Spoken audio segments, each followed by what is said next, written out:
Assalamualaikum warahmatullahi wabarakatuh.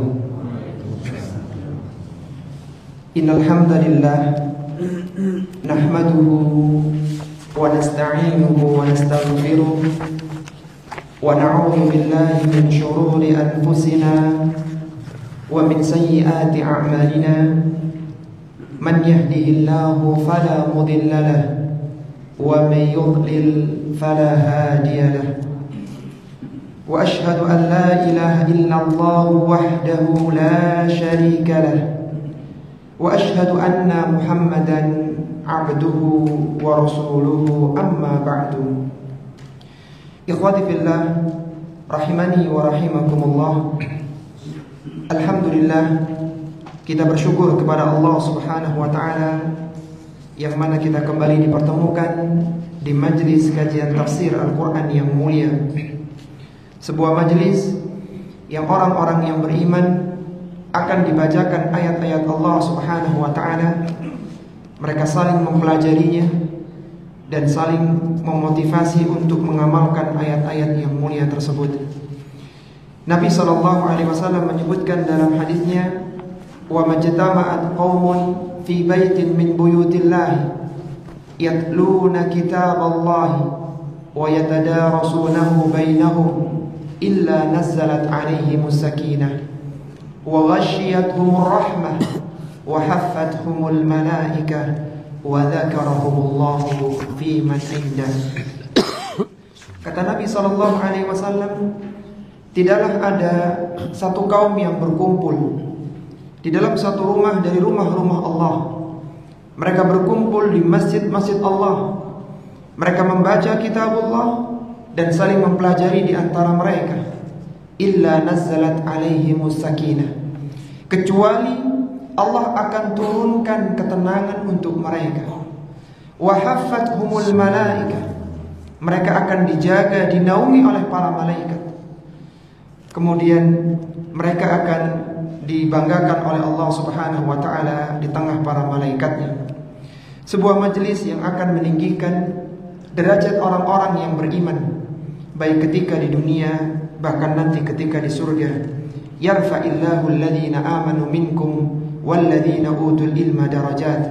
Allah akan meninggikan derajat orang-orang yang beriman dan yang berilmu di antara kalian beberapa derajat.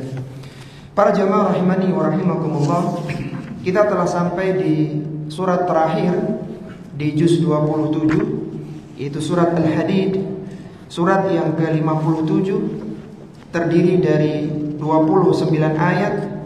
Surat ini Allah turunkan sesudah Allah Subhanahu wa ta'ala menurunkan surat Al-Zalzalah. Adapun tentang status maki dan madaninya, terjadi khilaf di kalangan para ulama-ulama tafsir. Sebagian dari mereka menganggap bahwa surat Al-Hadid adalah surat Madaniyah, artinya surat yang diturunkan setelah hijrahnya Nabi sallallahu alaihi wasallam ke Madinah. Sebagaimana pendapatnya Al-Aufi dari Abdullah bin Abbas, sahabat Al-Hasan, pendapat Al-Hasan ibn Abil Hasan Al-Basri, Mujahid, Ikrimah, Jabir, Zaid, Qatadah, dan juga Muqatil bin Hayyan. Ini adalah jumhur ulama yang berpendapat surat Al-Hadid adalah surat Madaniyah. Adapun Ibnu Musayyib, beliau berpendapat bahwa surat ini adalah surat Makkiyah, artinya surat yang diturunkan sebelum hijrahnya Nabi sallallahu alaihi wasallam ke Madinah. Dan kalau kita merujuk pada pendapat jumhur, maka surat Al-Hadid adalah surat Madaniyah, meskipun status madaninya diperselisihkan oleh para ulama. Surat Al-Hadid ini adalah salah satu dari surat musabbihat, surat yang diawali dengan tasbih, dengan penyucian kepada Allah Subhanahu wa ta'ala.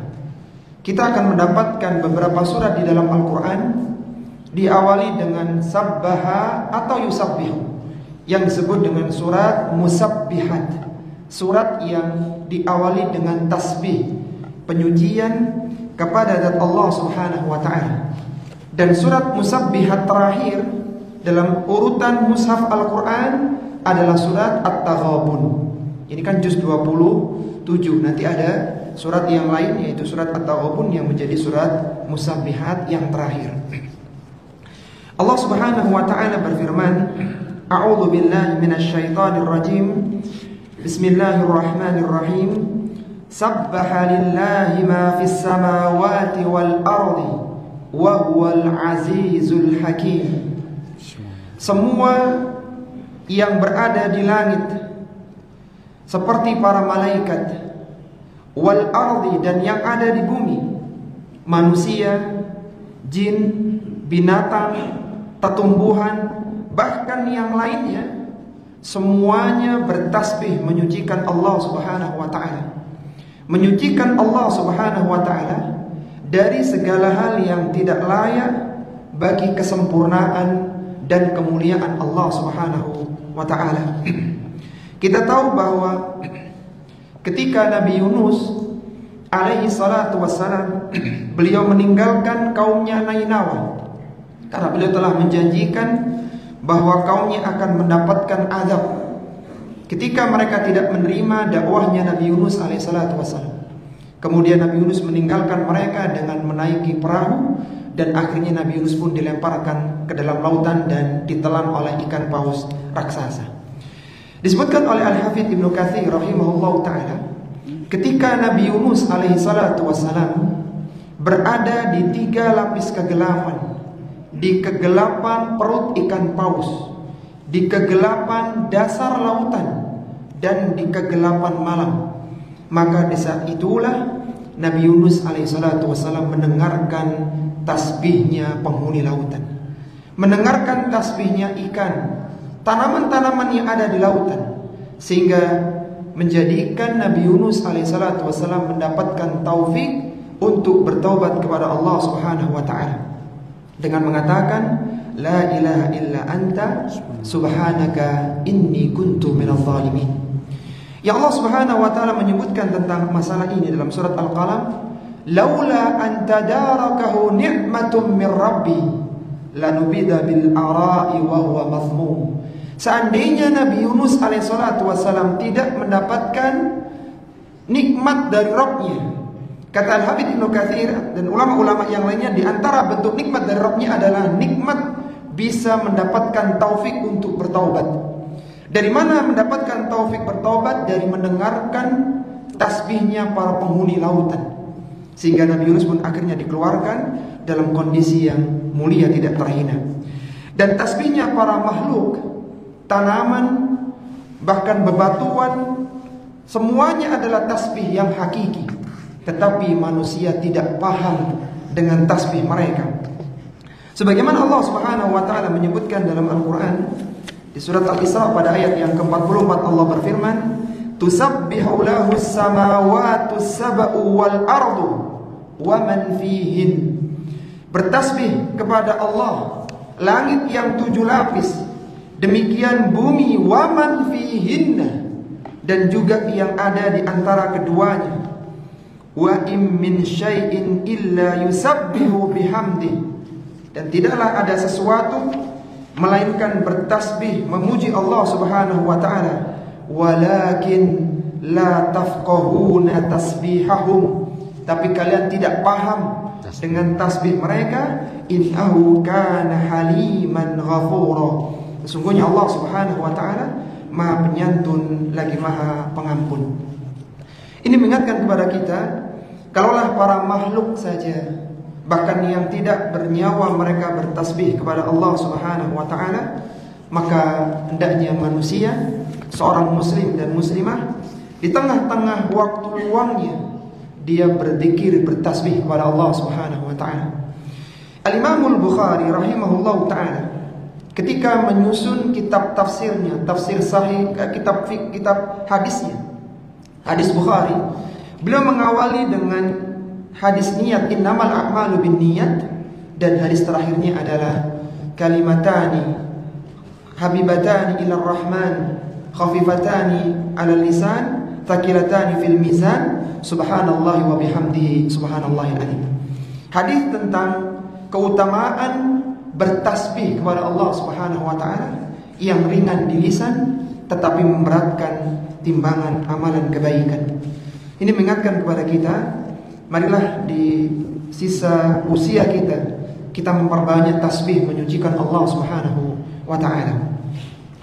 Kemudian Allah Subhanahu wa taala menyebutkan wa huwal azizul hakim. Dan Allah Subhanahu wa taala Maha perkasa yang tidak bisa dikalahkan oleh makhluknya. Dan Allah Subhanahu wa taala Hakim, Allah Maha bijaksana di dalam mengatur semua urusan makhluknya. Kita tahu bahwa Allah Subhanahu wa taala telah menetapkan takdir untuk seluruh makhluknya. Allah menetapkan takdir segala sesuatu. Meskipun terkadang takdir itu tampak tidak baik dalam pandangan makhluk, tampak bukan sesuatu yang menyenangkan bagi makhluk. Seorang harus mengalami sakit, seorang harus kehilangan, seorang harus ditinggal keluarganya. Tapi semuanya adalah hakim, semuanya penuh dengan hikmah.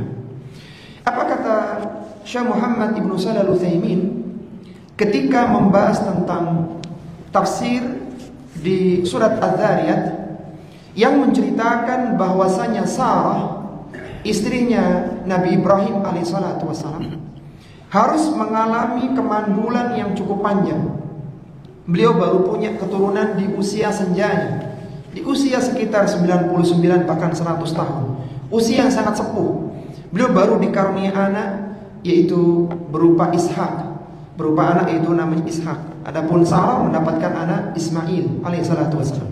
Kata Syekh Muhammad Ibn Shalih Al-Utsaimin ketika menyebutkan tentang masalah itu, Allah Subhanahu wa taala menyebutkan wa huwal hakimul alim.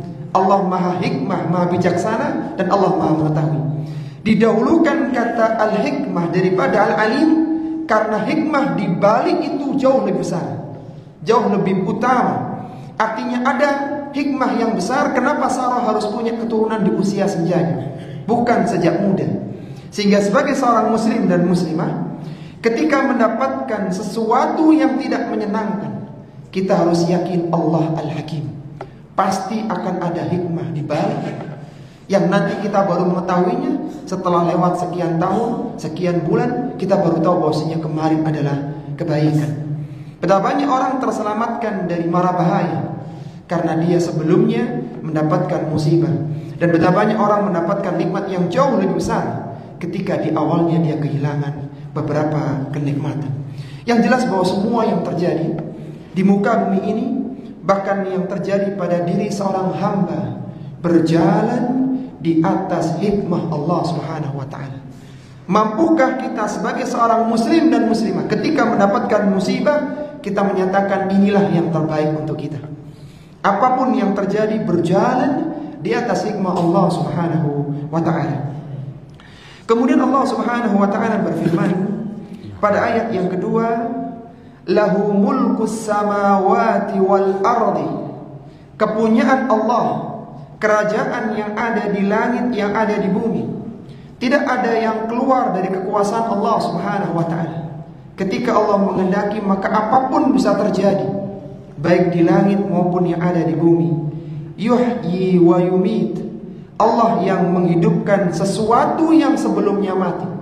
Negeri yang kering, tanah yang tandus bisa dihidupkan oleh Allah Subhanahu wa taala. Dan Allah pun bisa mematikan sesuatu yang sebelumnya hidup. Makhluk hidup bisa dijadikan mati. Rumputan tanaman yang hijau bisa menjadi kuning, kering, bahkan menghitam. Yang sebelumnya hijau tampak indah dalam pandangan mata. Wa huwa ala kulli syai'in qadir. Dan Allah Maha Kuasa atas segala sesuatu. Artinya tidak ada keinginan Allah Subhanahu wa taala yang tidak, apapun yang terjadi semua dengan kehendak Allah Subhanahu wa taala, dan apa yang Allah kehendaki akan terjadi. Kemudian Allah Subhanahu wa taala menyebutkan tentang sifat Allah Subhanahu wa taala di ayat yang ketiga. Allah Subhanahu wa taala berfirman, huwal awwal wal akhir wal zahir wal batin wa huwa bikulli syai'in alim. Dialah Allah Subhanahu wa taala yang awal dan yang akhir, yang zahir dan yang batin, dan Dia Maha mengetahui segala sesuatu. Nabi SAW mengajarkan kepada kita sebuah doa, terutama bagi orang-orang yang masih memiliki tanggungan hutang. Kita tahu bahwa hutang adalah perkara yang besar. Seorang yang berjihad, seorang yang berangkat berperang, diampuni semua dosa-dosanya kecuali hutangnya tidak otomatis lunas. Kata Nabi SAW, yughfaru, tentang orang yang mati syahid, yughfaru kulla dzambin illa dain. Diampunkan semua dosa-dosanya, baik itu dosa yang sengaja atau tidak, yang kecil atau yang besar, semua Allah akan ampuni, illa dain, kecuali hutang, tidak otomatis lunas. Bahkan Nabi SAW di banyak kesempatan tidak mengizinkan seorang yang mau mencalonkan diri menjadi serdadu perang, menjadi pasukan prajurit, kalau dia masih punya tanggungan hutang. Sehingga hutang bukanlah perkara yang berat, bukanlah perkara yang ringan, perkara yang berat. Bahkan jiwa seorang hamba itu tergantung dengan hutangnya. Maka Nabi SAW pernah tidak menyolatkan jenazah yang dia terbukti meninggal masih punya hutang. Disebutkan oleh Nabi SAW dalam hadisnya, nafsul mu'mini mu'allaqatun bidainihi hatta yuqda anhu. Jiwa seorang mukmin, rohnya orang-orang yang beriman itu tergantung dengan hutangnya, hatta yuqda anhu, sampai hutangnya dibayarkan. Ini menunjukkan bahwasanya hendaknya seorang muslim dan muslimah tidak bermudah-mudahan dalam urusan hutang. Jangankan dia tidak membayar, seorang yang menunda pembayaran, ketika dia datang waktu pembayaran dan dia mampu membayar sebenarnya, maka itu adalah sebuah kezaliman. Kata Nabi SAW, matlul ghani zulmun. Penahanan, penundaan orang yang beruang bagi yang dia punya hutang adalah sebuah kezaliman. Dia seharusnya bayar hutang di tanggal, misal tanggal 20 ya, setiap tanggal 20 setiap bulannya setelah subuh misalnya, dia ditunda nanti tanggal 21. Penundaan semacam ini adalah kezaliman, kata Nabi. Dia harus bayarkan seperti kesepakatan. Itulah hutang. Sehingga Nabi SAW memberikan doa untuk kita semuanya, terutama bagi yang masih punya tanggungan, yang masih punya cicilan, yang masih punya hutang yang belum terselesaikan. Dan di tengah-tengah doa itu ada tafsir dari lafaz huwal awwal wal akhir wal zahir wal batin wa huwa bikulli syai'in alim. Nabi SAW mengajarkan sebuah doa yang semoga kita bisa membacanya, dan doa ini hendaknya dibaca sebelum tidur malam. Jadi siapa tahu seorang membaca sebelum tidur, pagi harinya dapat chat dari yang utangi, alhamdulillah utang antum ana putihkan. Siapa tahu begitu. Jadi karena mujarabnya, mustajabnya doa ini ya. Kita lihat doanya, silakan dihafalkan, terutama yang punya hutang ya. Kalau yang punya piutang aman ya. Ini yang terutama yang masih punya tagihan dan cicilan. Kata Nabi SAW mengajarkan sebuah doa, Allahumma antal awwal falaysa qablaka syai'un. Ya Allah, Engkau adalah al-awwal, Engkau adalah yang pertama. Apa maksud pertama? Ini tafsirannya kita ambil dari sini. Apa maksudnya pertama? Falaysa qablaka syai'un. Tidak ada sesuatu yang sebelum, tidak ada makhluk yang sebelum Allah Subhanahu wa ta'ala. Allah ada sebelum ada sesuatu, dan semua makhluk ada setelah adanya Allah Subhanahu wa ta'ala. Sehingga kalau misalnya terbersit dalam diri seorang manusia, siapa yang sebelum Allah? Tidak ada. Allah al-awwal. Allah ada sebelum semuanya ada. Karena kalau Allah ada setelah ada sesuatu, berarti Allah itu ada, artinya Allah adalah sesuatu yang baru. Allah al-awwal, sebelum adanya semua makhluk, dan semua makhluk ada setelah adanya Allah Subhanahu wa ta'ala. Allah ada dan tanpa Allah ada sebelum adanya makhluk. Itu yang pertama. Kemudian yang kedua, wa antal akhiru falaysa ba'daka syai'un. Engkau adalah akhir ya Allah, tidak ada yang setelahmu, tidak ada setelah Allah Subhanahu wa ta'ala. Jadi Allah adalah yang akhir. Kemudian yang ketiga, wa anta adh-dhahiru falaysa fawqaka syai'un. Engkau adalah adh-dhahir, tidak ada yang di atasmu. Allah tinggi di atas makhluknya, Allah istiwa di atas arasy-Nya, dan tidak ada yang di atas Allah Subhanahu wa ta'ala. Semua makhluk di bawah Allah Subhanahu wa ta'ala. Wa antal batin falaysa dunaka syai'un. Dan engkau adalah al-batin, yang tidak ada sesuatu yang tersembunyi darimu. Sehingga segala sesuatu ada setelah Allah, dan semua ada, tidak ada sesuatu yang sebelum Allah Subhanahu wa ta'ala. Allah lah yang permulaan dan akhir. Dan kata Syekh Muhammad Ibn Shalih Al-Utsaimin, lafaz al-awwal dan al-akhir, wal awwal wal akhir, wal awwal wal akhir, itu menunjukkan bahwa atau meliputi keumuman waktu. Tidak ada yang ada sebelum Allah secara waktu, dan tidak ada yang setelah Allah secara waktunya. Sedangkan al-zahir dan al-batin adalah mencakup keumuman tempat. Tidak ada tempat yang, tidak ada makhluk yang tempatnya berada di atas Allah, dan tidak ada tempat yang tersembunyi bagi Allah Subhanahu wa ta'ala.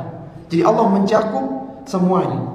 Setelah kita membaca doa ini atau membaca sifat Allah yang mulia ini, maka kita membaca doa iqdi anna daina wa aghnina minal faqr. Ya Allah, lunaskanlah hutang-hutang kami dan berikanlah kami kekayaan sehingga kami terlepas dari kefakiran. Tapi jadi penekanan kita adalah bahwa Allah Subhanahu wa ta'ala yang awal, tidak ada yang sebelumnya, Allah yang akhir setelah hancurnya seluruh makhluk, Allah adalah yang di atas, tidak ada yang di atas Allah, dan Allah meliputi seluruh makhluknya. Wa huwa bikulli syai'in alim, dan Allah Maha mengetahui segala sesuatu. Tidak ada yang keluar dari pengetahuan Allah Subhanahu wa ta'ala. Kemudian dirinci oleh ayat yang setelahnya tentang pengetahuan Allah Subhanahu wa ta'ala. Allah berfirman, huwallazi khalaqas samawati wal arda fi sittati ayyam. Dialah Allah Subhanahu wa ta'ala yang menciptakan langit dan bumi fi sittati ayyam, di dalam 6 hari. 6 hari yang dimaksudkan adalah hari-hari seperti yang kita kenal. Allah menciptakan tanah pada hari Sabtu, Allah menciptakan ini pada hari Ahad, terus sampai pada hari Kamis. Dan di hari Jumat Allah Subhanahu wa ta'ala menciptakan Nabi Adam alaihissalatu wassalam dengan kedua tangannya yang mulia, dan semua tangan Allah itu kanan, yang tidak sama dengan makhluknya. Kemudian sebelum masuk waktu maghrib, Nabi Adam telah dikeluarkan dari surga. Jadi Nabi Adam diciptakan oleh Allah pada hari Jumat, dan Nabi Adam pun keluar dari surga di hari Jumat pula. Allah menciptakan langit dan bumi dalam 6 hari. Penciptaan langit dalam 6 hari, langit dan bumi dalam 6 hari. Meskipun Allah mampu ya menciptakan sekali penciptaan. Idza aradallah, apabila Allah menginginkan, cukup mengatakan kun, maka jadilah sesuatu itu. Allah bisa. Tapi diciptakan oleh Allah secara bertahap, tanah dulu, kemudian pepohonan, makhluk-makhluk melata sampai Nabi Adam alaihissalatu wassalam. Ini menunjukkan di antara hikmahnya bahwa para makhluk itu berurutan sebagiannya. Allah menciptakan secara berurutan sampai sempurna 6 hari. Jadi diurutkan dari yang tanah dulu, kemudian sampai semuanya. Dan di antara hikmahnya pula, Allah mengajarkan kepada makhluk, kepada para hamba, sifat teliti, sifat tenang, supaya mereka yang mampu mereka lakukan. Jadi tidak terburu-buru. Sesuatu yang besar itu dilakukan dengan tahapan. Allah Subhanahu wa ta'ala saja yang maha kuasa, yang mampu menciptakan langit dan bumi dalam sekejap. Itu disebutkan menciptakan langit dan bumi fi sittati ayyam, dalam 6 hari. 6 hari yang kita kenal. Artinya mengingatkan kepada kita, ada orang-orang yang punya himmah aliyah, cita-cita besar, impian besar, maka itu pun harus bertahan. Dan itu yang kita lakukan di proyek tafsir ini. Kita susun surat demi surat, ayat demi ayat, dan sekarang ini antum mendapatkan hasilnya. Itu panjang, dari 2019 awal penulisan sampai 2025 hanya buat 1 juz seperti itu.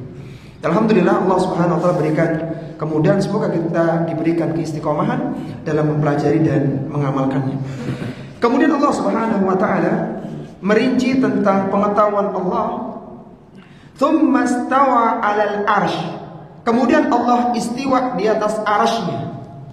Arsy adalah makhluk Allah yang terbesar. Dan setelah itu kata Allah, ya'lamu ma yaliju fil ardi. Allah tahu apa yang masuk ke bumi, seperti biji-bijian yang tertanam di tanah. Allah tahu rintik-rintik air hujan yang masuk ke bumi. Allah tahu jenazah yang dimakamkan ke bumi. Allah tahu semuanya. Allah tahu daun yang jatuh ke bumi, semuanya dalam pengetahuan Allah Subhanahu wa taala. Wa ma tasqutu min waraqatin illa ya'lamuha. Tidaklah ada sehelai daun pun yang jatuh ke bumi kecuali Allah Subhanahu wa taala mengetahuinya, meskipun Allah istiwa di atas arsy-Nya. Wa ma yakhruju minha. Dan Allah tahu apa yang keluar dari bumi, seperti air yang keluar dari bumi, mata air, seperti tumbuh-tumbuhan yang hidup yang keluar dari tanah, pepohonan, buah-buahan, semuanya tidak keluar dari pengetahuan Allah Subhanahu wa taala. Wa ma yanzilu minas samai. Allah tahu apa yang turun dari langit, seperti malaikat ketika Lailatul Qadar, Allah tahu. Rahmat yang turun dari langit, Allah tahu. Hujan, salju yang turun dari langit, semua Allah mengetahuinya. Wa ma ya'ruju fiha. Dan Allah tahu pula apa-apa yang naik ke langit. Di antara yang naik ke langit adalah para malaikat. Ketika dibukakan pintu-pintu langit, ruh orang-orang yang beriman ketika telah dicabut oleh malaikat maut, kemudian diangkatlah ke langit. Doa-doa para hamba, amalan-amalan manusia dilaporkan di setiap waktu subuh dan waktu asar. Semuanya naik kepada Allah Subhanahu wa taala dan semuanya diketahui oleh Allah Subhanahu wa taala. Di antara yang naik ke langit adalah amalan manusia, dilaporkan oleh Allah Subhanahu wa taala, sebagaimana Nabi sallallahu alaihi wasallam bersabda, yurfa'u ilaihi amalul laili qabla amalin nahar. Diangkat kepada Allah amalan malam hari sebelum datangnya waktu siang. Dan itu terjadi di waktu salat subuh, waktu tadi. Malaikat yang malam mencatat amalan perbuatan hamba, amalan kita. Kemudian tadi subuh malaikat itu naik ke langit. Sedangkan malaikat siang bertahan di bumi untuk mencatat amalan kita sampai nanti waktu asar. Wa amalun nahar qabla amalil lail. Amalan siang dilaporkan ke langit dan malaikat yang malam pun mencatat. Jadi selalu ada pergantian. Pencatatan amalan itu ada 3 tahapannya. Yang pertama adalah ada pelaporan amalan itu ada 3 tahapannya. Yang pertama adalah pelaporan amalan di hitungan harian setiap subuh dan asar. Kemudian ada pelaporan amalan dalam hitungan pekanan setiap Senin dan Kamis. Dan ada pelaporan amalan setiap tahunan, yaitu di bulan Sya'ban. Ini menunjukkan bagaimana rapinya pengetahuan Allah Subhanahu wa taala. Tercatat dan dilaporkan. Dan di antara keutamaan pelaporan amalan itu, jadi pelaporan setiap subuh dan asar, setiap Senin dan Kamis, bahkan setiap bulan Sya'ban, di antara keutamaannya akan dilihat oleh Allah Subhanahu wa taala, barang siapa yang di antara para hamba yang ketika amalannya dilihat oleh malaikat, pertama kali dilihat subuh, Senin dan yang lainnya, kemudian ketika diangkat diam dalam kondisi kebaikan, maka apapun yang terjadi di antara keduanya akan dimohonkan ampunan oleh para malaikat. Jadi misalnya seorang hamba yang paginya sholat subuh, dia dilihat sedang sholat subuh. Ini terakhir malaikat malam nyatet dia sedang jamaah subuh di Masjid Nurul Sunnah, misalnya begitu. Kemudian nanti asar pun sama, dia jamaah sholat asar di Masjid Nurul Sunnah pula. Ketika ada kemaksiatan di tengah-tengahnya, kan orang berpeluang melakukan kesalahan dan dosa, maka dia akan dimintakan ampunan oleh para malaikat. Kalau antum ingin tahu pembahasan detail hadis itu, silakan nanti datang di Langgar Kidul. Kita akan bahas hadis ke-41, hadis tentang pergantian malaikat. Dan setiap kita ada namanya, sebagian ulama menyebut dengan malaikat hafadzah, jumlahnya 4. Dan itu mencatat dan menjaga amalan, menjaga manusia. Dan itu menjadi salah satu pengetahuan Allah Subhanahu wa taala. Baik, kemudian Allah Subhanahu wa taala berfirman, wa huwa ma'akum aina ma kuntum. Dan Allah Subhanahu wa taala bersama dengan kalian dimanapun kalian berada. Kata-kata wa huwa ma'akum, dan dia bersama kalian, ini menunjukkan Allah Subhanahu wa taala di antara sifat adalah ma'iyatullah, kebersamaan Allah Subhanahu wa taala dengan hambanya. Dan ma'iyatullah itu terbagi menjadi 2. Ada ma'iyatul ammah dan ada ma'iyatul khasah. Kebersamaan Allah Subhanahu wa taala dengan hambanya yang umum, dan kebersamaan Allah Subhanahu wa taala dengan hambanya yang khusus. Apa maksudnya? Kebersamaan Allah yang umum, Allah membersamai seluruh makhluknya. Artinya Allah Subhanahu wa taala mengetahui dengan ilmunya, dengan kekuasaan Allah Subhanahu wa taala seluruh apa yang dilakukan oleh para makhluknya. Apa yang dilakukan oleh para hamba, semuanya Allah tahu. Tidak ada yang keluar dari pengetahuan Allah Subhanahu wa taala. Itu ma'iyatul ammah. Allah tahu apa yang dilakukan oleh seorang mukmin, apa yang dilakukan oleh orang kafir. Allah mengetahui yang dilakukan oleh orang yang salih dan orang yang fajir. Semuanya dalam pengetahuan Allah, dan itu ma'iyatul ammah. Sedangkan ma'iyatul khasah, kebersamaan Allah yang khusus, tidak hanya Allah tahu kondisi mereka, tapi Allah akan menjaga, melindungi dan menolong mereka, menolong para wali-wali. Dan ini khusus untuk orang-orang yang beriman. Sehingga misalnya Allah Subhanahu wa taala menyebutkan tentang perkataan Rasulullah sallallahu alaihi wasallam kepada Abu Bakar ketika berada di Gua Thur saat akan berhijrah dari Mekah ke Madinah.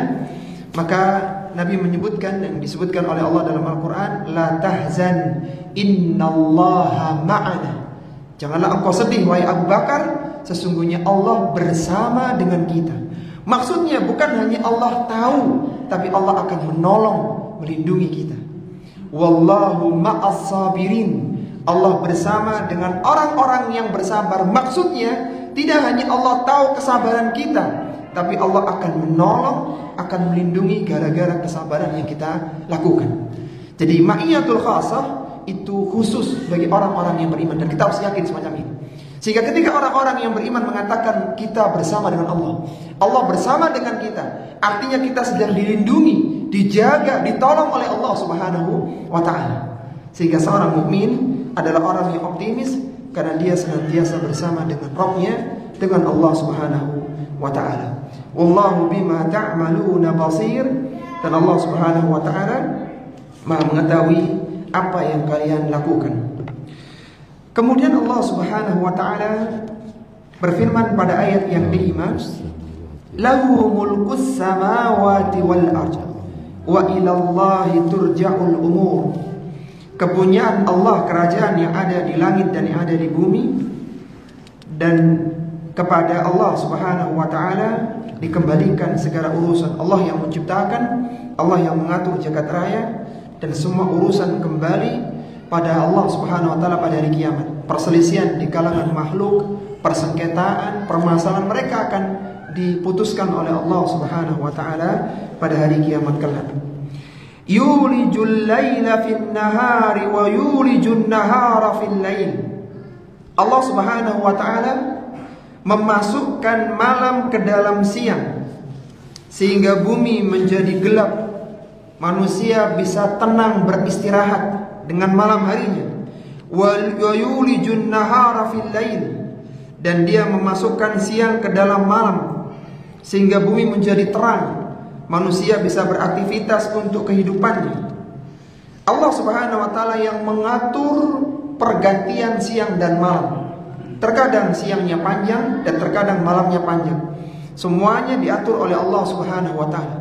Pergantian siang dan malam adalah modal untuk hamba melakukan ketaatan kepada Allah Subhanahu wa taala. Kita bayangkan ya, seandainya tidak ada pergantian siang dan malam, maka bagaimana kita bisa melakukan sholat subuh, sholat maghrib, sholat asar, sholat maghrib, dan semuanya terkait dengan waktu tertentu. Subuh setelah datangnya waktu fajar, dan tidak ada pergantian itu. Kalau tidak ada pergantian hari, tidak ada pergantian bulan, kapan kita tahu puasa? Kapan kita tahu musim haji? Jadi pergantian siang dan malam itu menunjukkan adanya waktu yang terbentang, kesempatan yang ada bagi para makhluk untuk melakukan ketaatan, ibadah kepada Allah Subhanahu wa taala sebagai bekal di kehidupan setelah kematiannya. Wa huwa alimun bidatis sudur, dan Allah mengetahui segala isi hati manusia.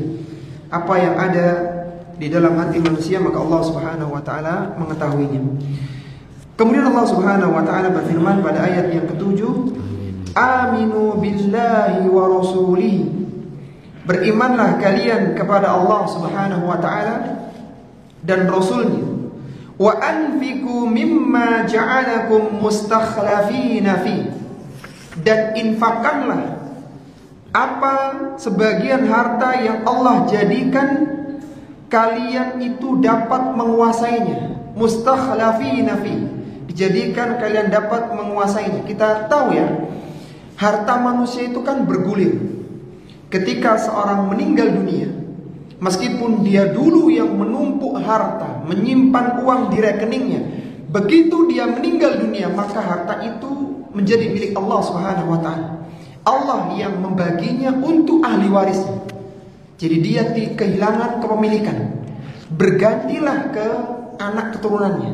Nanti anaknya meninggal, berganti lagi yang lain. Bukankah kita sekarang mendapatkan tempat tinggal, rumah, itu karena orang-orang terdahulu sudah meninggal? Kita mewarisi, mengganti. Kita mendapatkan harta ini mustakhlafina fi. Kita bisa mendapatkannya karena ada pergantian. Kita tahu ya, di dalam masalah kepemimpinan ada namanya istikhlaf. Istikhlaf itu ya pergantian kepemimpinan dengan penunjukan ya. Jadi ditunjuk siapa yang akan menggantikan. Jadi ada pergantian. Harta manusia pada hakikatnya demikian. Kita diperintahkan untuk menginfakkan harta itu karena harta ini akan berganti. Sebelum kepemilikan harta ini hilang dari kita, maka infakkan.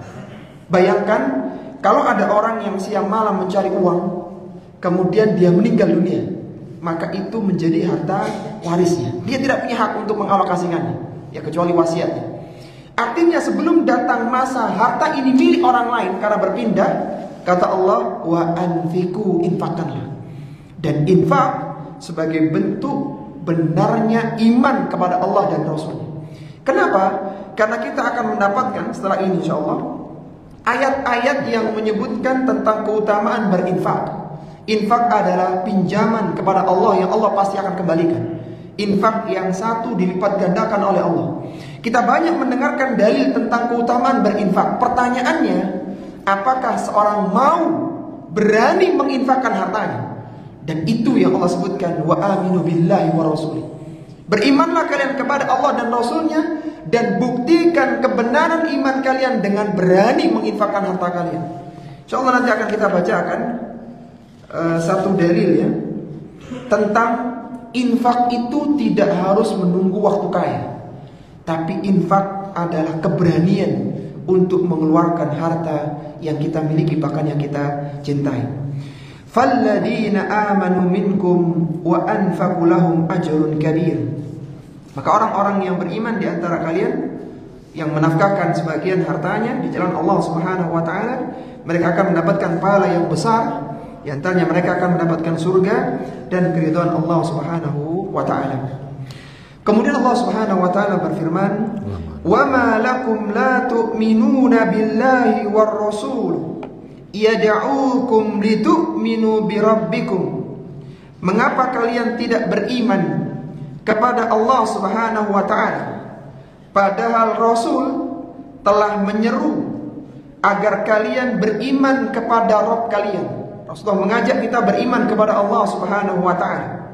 Kenapa masih ada orang-orang yang tidak beriman? Padahal sudah ada Rasul yang diutus mengajak mereka beriman kepada Allah. Wa qad akhadha mitsaqakum, dan sungguh dulu telah diambil perjanjian atas kalian.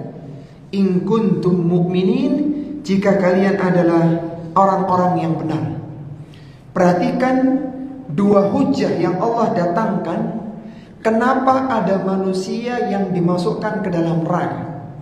Kalau nanti ada orang yang dimasukkan ke dalam neraka, maka mereka tidak punya alasan di hadapan Allah, karena sudah Allah berikan dua hujah dalam ayat ini.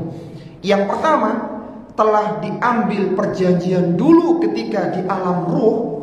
Ketika dia ke dunia terlahir, ada Rasul yang mengingatkan agar mereka beriman mengikuti perjanjian di awal. Ketika Allah Subhanahu wa taala menciptakan Nabi Adam alaihissalatu wassalam. Jadi Nabi Adam menciptakan hari apa? Jumat. Hari Jumat. Fihi khuliqa Adam, kata Nabi. Wa fihi udkhilal jannah wa fihi ukhrija minha. Wa ma taqumu sa'ah illa fi yaumil jum'ah, kata Nabi. Nabi Adam diciptakan pada hari Jumat. Hari Jumat Nabi Adam dimasukkan ke surga. Hari Jumat Nabi Adam dikeluarkan dari surga. Wala taqumu sa'ah illa fi yaumil jum'ah. Dan tidak akan tegak hari kiamat kecuali pada hari Jumat. Ketika Allah Subhanahu wa taala menciptakan Nabi Adam alaihissalatu wassalam dengan kedua tangannya yang mulia. Dan Nabi Adam adalah makhluk yang langsung diciptakan oleh Allah Subhanahu wa taala, tanpa proses kecil menjadi besar, tanpa proses kelahiran, langsung diciptakan oleh Allah Subhanahu wa taala. Ketika Nabi Adam telah tercipta, Allah Subhanahu wa taala mengusap punggungnya Nabi Adam. Maka saat itulah ruh anak keturunannya berjatuhan seperti semut kecil. Dan itu adalah ruh makhluk, itu ruh anak keturunan Nabi Adam, termasuk kita. Kita waktu itu sempat ada di punggungnya Nabi Adam. Setelah diusap oleh Allah, maka turun berjatuhan ruh anak keturunan yang nanti akan dilahirkan. Sebagaimana Nabi SAW bersabda, "Lamma khalaqallahu Adam." Ketika Allah Subhanahu wa taala menciptakan Nabi Adam, masaha dhahrahu, Allah mengusap punggungnya Nabi Adam. Fasaqata min dhahri kulla namasatin huwa khaliquha. Maka saqata itu berjatuhan. Berjatuhanlah ruh keturunannya, min dzurriyyati, dari anak keturunannya, ila yaumil qiyamah, sampai tegaknya hari kiamat. Sehingga berapa jumlah manusia dari awal sampai nanti terakhir, Allah tahu semuanya. Ruh mereka Allah tahu semuanya. Dan ketika ruh itu telah keluar, maka Allah pun mengambil perjanjian. Waqad akhadha mitsaqakum. Allah minta perjanjian kepada mereka. Ketika itu anak keturunannya itu dikumpulkan di Na'man, di padang Arafah. Makanya salah satu amalan haji yang wajib, rukun bahkan, itu adalah wukuf di Arafah. Kata Nabi SAW, al-hajju Arafah. Siapapun yang ihram haji, baik itu wanita atau laki-laki, sehat maupun sakit, kecil maupun dewasa, intinya dia ihram haji, dia harus ada di Arafah. Karena di situ dulu kita pernah dimintai persaksian. Kata Nabi SAW, akhadallahu al-mithaqa min dhahri Adam bin Na'man. Allah mengambil perjanjian atas ruh para hamba dari di Na'man, yakni Arafah. Maksudnya adalah Arafah. fa akhraja min sulbihi kulla dzurriyyatin dzara'ah, maka keluarlah dari tulang punggung Nabi Adam semua anak keturunannya. Fa nasarahum baina yadayhi kadzarri, mereka keluar tersebar di hadapan Allah Subhanahu wa taala kadzarri, seperti sekumpulan semut kecil. Jadi ruh kita itu kecil di hadapan Allah Subhanahu wa taala. Tsumma kallamahum qibalan, kemudian Allah menyampaikan qibalan secara langsung. Artinya langsung berhadapan Allah dengan kita saat itu, ruh kita. Apa yang Allah tanyakan? Apa yang Allah sampaikan saat itu? Qala alastu birabbikum, apakah kalian meyakini, mengimani aku adalah Rabb kalian? Qalu, semua anak keturunan Adam mengatakan bala syahidna, kami mempersaksikannya ya Allah. Kenapa seperti ini dilakukan pengambilan perjanjian seperti ini, akad semacam ini? Antakula yaumal qiyamati inna kunna an hadza ghafilin. Jangan sampai nanti pada hari kiamat ada hamba yang mengatakan, sesungguhnya kami adalah anak keturunan yang lalai, kami lupa dengan perjanjian itu ya Allah. Au taqulu, atau mereka akan mengatakan, innama asyraka abauna min qablu, bapak kami dulu melakukan kesyirikan ya Allah. Wa kunna dzurriyyatan min ba'di, dan kami hanya anak saja, artinya kami ikut kesyirikan bapak-bapak kami. Afatuhlikuna bima fa'alal mubtilun, apakah kami akan disiksa, dibinasakan karena kesalahan bapak-bapak kami? Jadi mereka itu berhujah, bapaknya melakukan kesyirikan, anak ikut. Masa kesalahan bapak, anak itu masuk neraka begitu? Nah, dibantah oleh Allah Subhanahu wa taala dengan dua hujah tadi. Pertama, mereka sudah mengakui Allah menjadi Rabb dan diutus Nabi di tengah-tengah mereka yang mengingatkan untuk beriman kepada Allah. Sehingga orang-orang yang kufur tidak ada hujah di hadapan Allah kenapa mereka menjadi kufur. Meskipun keimanan dan kekufuran semuanya berjalan di atas takdir Allah Subhanahu wa taala. Kemudian Allah Subhanahu wa taala berfirman, "Walladzi yunazzilu 'ala 'abdihi ayatin bayyinat." Dan ditambah lagi, selain adanya rasul, adanya perjanjian yang awal, Allah juga menurunkan kepada mereka ayatin bayyinat. Allah turunkan ayat-ayat Al-Quran yang jelas, yang terperinci. Liyukhrijakum minadh-dhulumati ilan nur, yang mengeluarkan mereka dari gelapnya kekufuran, kejahilan, kepada cahaya ilmu dan keimanan. Jadi ketika seorang itu memiliki syubhat, dia ragu, kuncinya satu, dia harus belajar. Karena dengan belajar seorang akan mendapatkan cahaya yang terang. Contoh sederhana begini ya. Banyak orang itu takut dengan listrik. Jadi kadang megang stop kontak itu takut. Tapi orang yang paham listrik, dengan tenang dia pegang, bahkan dia yakin ini pasti nggak ada listriknya. Andai kata ada listriknya, ini pasti tidak berbahaya. Dari mana dia tahu? Karena dia berilmu, yakin. Sama dengan keberagamaan. Ketika seorang ada syubhat, ada keraguan, maka dia harus belajar. Ketika belajar menjadi teranglah, ini yang halal, itu haram. Ini yang boleh, itu yang dilarang. Sehingga ilmu, kata Allah Subhanahu wa taala, seperti nur cahaya. Seorang yang gelap tidak tahu, maka dia harus belajar. Dan dengan belajar terang baginya. Karena dijelaskan dengan demikian detailnya dalam kitab Allah Al-Quranul Karim yang mulia. Wa innallaha bikum laraufur rahim. Dan Allah Subhanahu wa taala benar-benar Maha Penyantun lagi Maha Penyayang kepada orang-orang yang beriman. Ayat-ayat Al-Quran tidak akan bisa mengeluarkan seseorang dari kegelapan, kejahilan, kesyirikan, kekufuran, kecuali orang itu beriman dengan ayat tersebut dan dia mengisi imannya dengan amal saleh.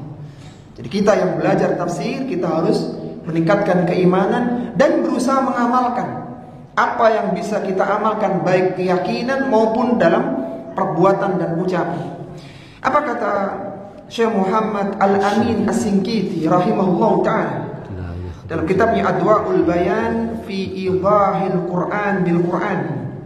Beliau mengatakan, la yakhruju bihadzal Qur'anil azim, tidak akan keluar dengan Al-Quran yang agung, yang mulia ini, minadh dhulumati ilan nur, dari kegelapan menuju cahaya, illa man waffaqahumullahu lil iman wal amal salih, kecuali orang-orang yang diberikan taufik oleh Allah Subhanahu wa taala untuk mengimaninya, meyakininya, wal amal salih, dan dia mengamalkan dalam amalan yang nyata.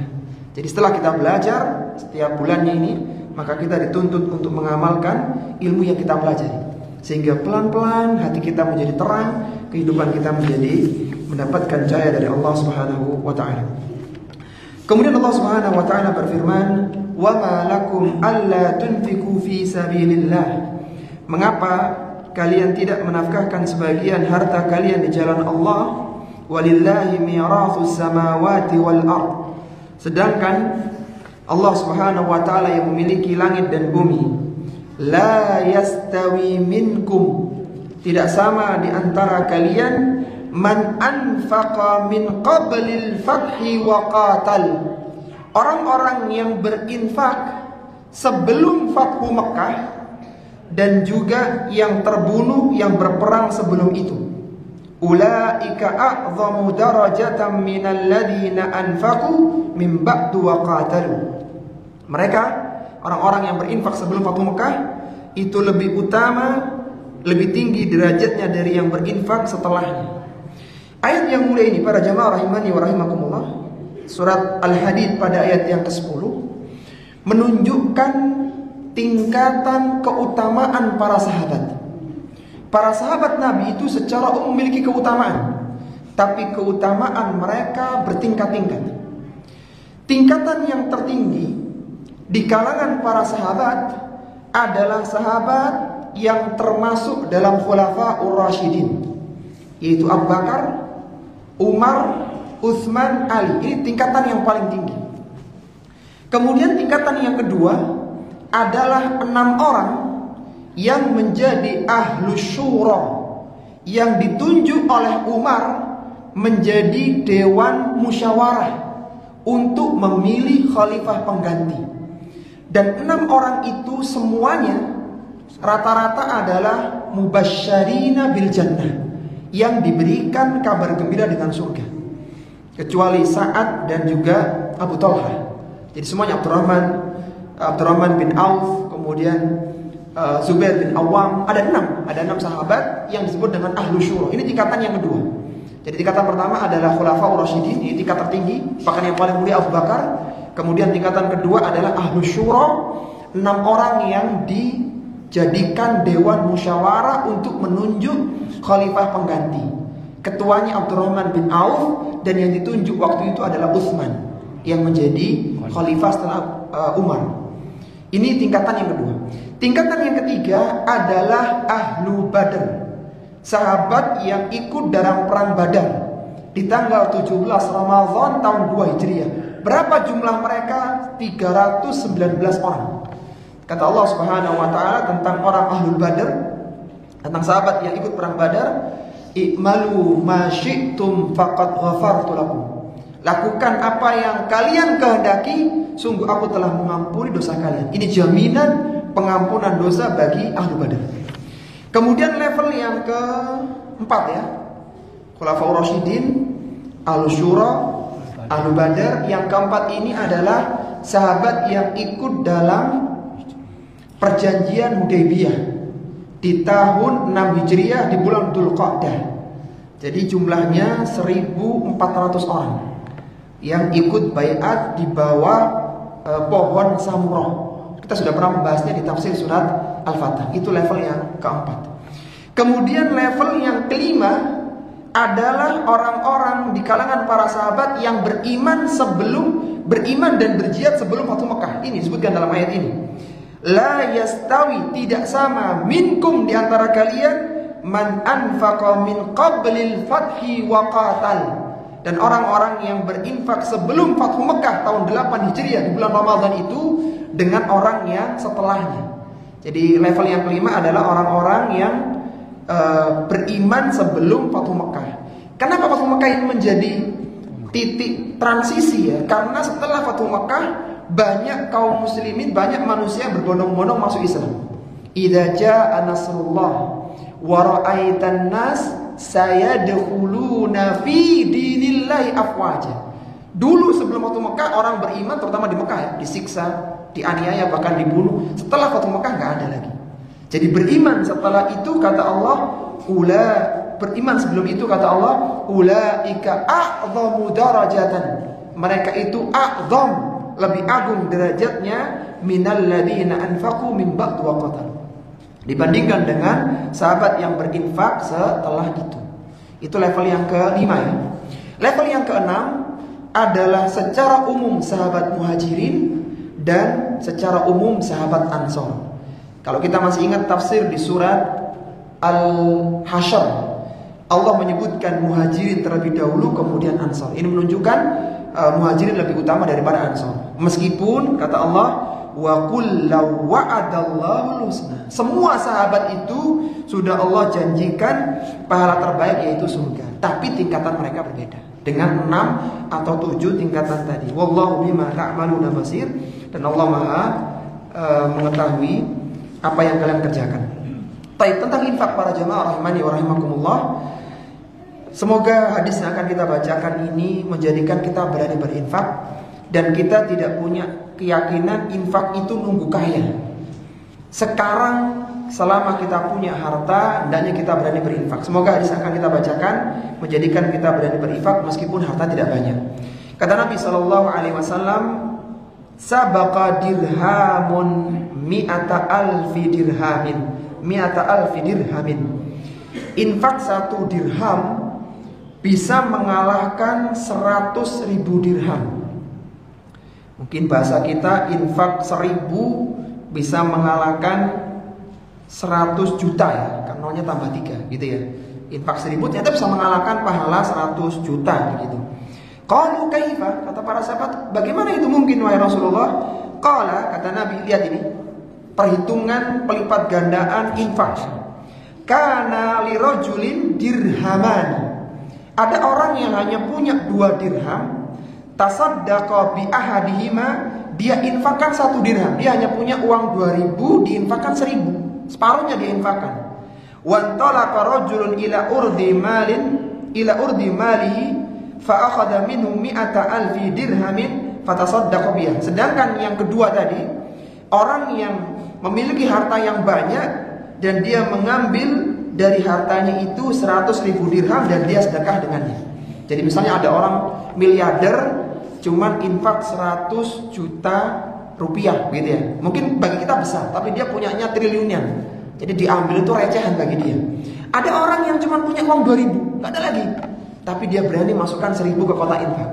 Nah ini pahala 1.000 bisa mengalahkan yang 100 juta tadi, karena keberanian separuh dari hartanya.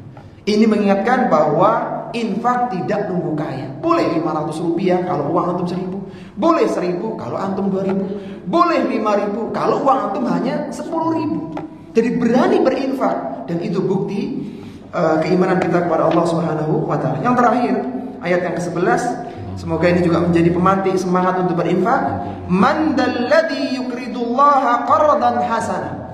Barang siapa yang memberikan infaknya, pinjaman kepada Allah Subhanahu wa taala, yudha'ifahu lahu. Allah akan kembalikan infaknya itu, bahkan yudha'ifah. Allah akan kembalikan dengan lipat ganda. Dia infak 1.000 tidak balik 1.000, tapi berlipat-lipat. Dan ditambah lagi walahu ajrun karim. Dan dia mendapatkan pahala yang mulia. Sebagai penutup kita bacakan ayat tentang pelipat gandaan infak ya. Allah berfirman di surat Al-Baqarah ayat 261, "Matsalul ladzina yunfikuna amwalahum fi sabilillah kamatsali habbatin ambatat sab'a sanabila fi kulli sumbulatin mi'atu habbah." Orang yang menginfakkan hartanya di jalan Allah, maka dia seperti menanam sebutir benih, 1 biji benih. Kemudian dari 1 biji itu menumbuhkan 3 bulir. Dia mengeluarkan 3 bulir, 3 cabang. Kemudian wa kulli fi kulli sumbulatin mi'atu habbah. Dari tiap bulir itu keluar lagi 100 cabang. Jadi keluar 7 cabang, tiap cabang keluar 100. 7 kali 100 berapa? 700. Wallahu yudha'ifu liman yasha, dan Allah akan melipat gandakan yang Allah kehendaki. Wallahu wasi'un alim, dan Allah Maha luas karunia-Nya, dan Allah Maha mengetahui. Ini menunjukkan 1.000 rupiah dikalikan 700 kali berarti berapa? 700.000. Jadi itu hitungannya akan Allah ganti 700.000. 1.000 rupiah Allah akan ganti 700.000. Meskipun penggantiannya tidak harus berupa uang ya. Bisa jadi seorang diselamatkan dari musibah yang kalau dia berobat 700.000 melayang gitu ya. Jadi dia diselamatkan karena dia banyak berinfak. Yang jelas para jamaah, kita telah belajar banyak ayat Al-Quran, dan salah satunya Allah menganjurkan kita untuk berinfak. Apapun yang kita infakkan Allah pasti menggantinya, karena Allah menyebutkan dengan pinjaman. Wa ma anfaqtum min syai'in fahuwa yukhlifu. Apapun yang kalian infakkan Allah pasti menggantinya. Ini para jamaah rahimani wa rahimakumullah, kajian tafsir surat Al-Hadid di sesi yang pertama, di bagian pertama. Semoga kita diberikan kemudahan dalam memahami dan mengamalkannya, dan diberikan keistiqomahan untuk terus mempelajari Al-Quran yang mulia. Kita akhiri wassallallahu ala nabiyina Muhammadin wa ala alihi wa sahbihi wasallam. Subhanakallahumma bihamdika asyhadu an la ilaha illa anta astaghfiruka wa atubu ilaik. Wa akhiru da'wana alhamdulillahi rabbil alamin. Wassalamualaikum warahmatullahi wabarakatuh.